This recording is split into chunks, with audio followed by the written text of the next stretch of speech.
আয়তক্ষেত্রাকার একটি মাঠের ক্ষেত্রফল 864 বর্গমিটার। মাঠের একটি ধার 24 মিটার লম্বা হলে এর দৈর্ঘ্য ও প্রস্থের অনুপাত কত?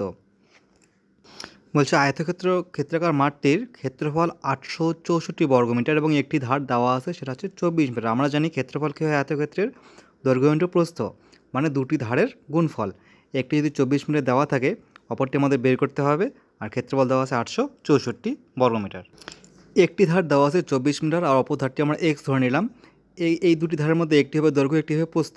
যদি আমাদের এক্সের মান 24 থেকে বের হয়, তাহলে সেটা হবে দৈর্ঘ্য এবং 24 হবে প্রস্থ। দেখি এক্সের মান কত বের হয় আমাদের এখানে। তাহলে দৈর্ঘ্য ইন্টু প্রস্থ ইকুয়াল ক্ষেত্রফল। দেখো, প্রথমে 24কে আমরা 6 দিয়ে কাটি, তারপর এটাকে কাটছি 4 দিয়ে। 4 6 24, 4 দিয়ে যদি আমরা 864কে কাটি তাহলে দাঁড়াবে 216, আর 6 দিয়ে যদি আমরা 216কে কাটি তাহলে আমাদের দাঁড়াবে 36। তাহলে এক্সের মান হয়ে গেলো 36, তার মানে এক্স হচ্ছে 36। তাহলে একটা ধারে পেলাম 36 আর একটা ধার দেওয়া ছিল 24।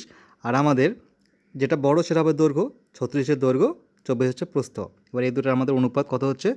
3 বারং 36, 12 দুগুণ 24, 3:2 অ্যান্সার অপশন বি।